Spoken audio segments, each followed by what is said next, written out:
യോഹന്നാന്റെ സുവിശേഷം 10-ാം അധ്യായം 22 മുതൽ 33 വരെയുള്ള വാക്യങ്ങൾ.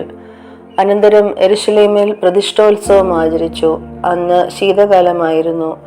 യേശു ദേവാലയത്തിൽ ശലോമോന്റെ മണ്ഡപത്തിൽ നടന്നുകൊണ്ടിരുന്നു. യഹൂദന്മാർ അവനെ വളഞ്ഞു. "നീ എത്രത്തോളം ഞങ്ങളെ ആശിപ്പിക്കുന്നു? നീ ക്രിസ്തുവെങ്കിൽ സ്പഷ്ടമായി പറക" എന്ന് അവനോട് പറഞ്ഞു. യേശു അവരോട് ഉത്തരം പറഞ്ഞത്, "ഞാൻ നിങ്ങളോട് പറഞ്ഞിട്ടുണ്ട്, എങ്കിലും നിങ്ങൾ വിശ്വസിക്കുന്നില്ല. എൻ്റെ പിതാവിൻ്റെ നാമത്തിൽ ഞാൻ ചെയ്യുന്ന പ്രവൃത്തികൾ എനിക്ക് സാക്ഷ്യമാകുന്നു. നിങ്ങളോ എൻ്റെ ആടുകളുടെ കൂട്ടത്തിലുള്ളവരല്ലായ്കയാൽ വിശ്വസിക്കുന്നില്ല.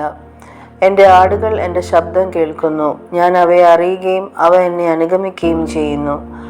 അവ അവയ്ക്ക് നിത്യജീവൻ കൊടുക്കുന്നു. അവ ഒരു നാളും നശിച്ചു പോകുകയില്ല. ആരും അവയെ എൻ്റെ കയ്യിൽ നിന്ന് പിടിച്ചു പറിക്കുകയുമില്ല. അവയെ തന്നിരിക്കുന്ന എൻ്റെ പിതാവ് എല്ലാവരിലും വലിയവൻ. പിതാവിൻ്റെ കയ്യിൽ നിന്ന് പിടിച്ചു പറിപ്പാൻ ആർക്കും കഴിയുകയില്ല. ഞാനും പിതാവും ഒന്നാകുന്നു." യഹൂദന്മാർ അവനെ എറിയുവാൻ പിന്നെയും കല്ലെടുത്തു. യേശു അവരോട്, "പിതാവിൻ്റെ കൽപ്പനയാൽ ഞാൻ പല നല്ല പ്രവൃത്തികൾ നിങ്ങളെ കാണിച്ചിരിക്കുന്നു. അവയിൽ ഏത് പ്രവൃത്തി നിമിത്തം നിങ്ങൾ എന്നെ കല്ലെറിയുന്നു എന്ന് ചോദിച്ചു.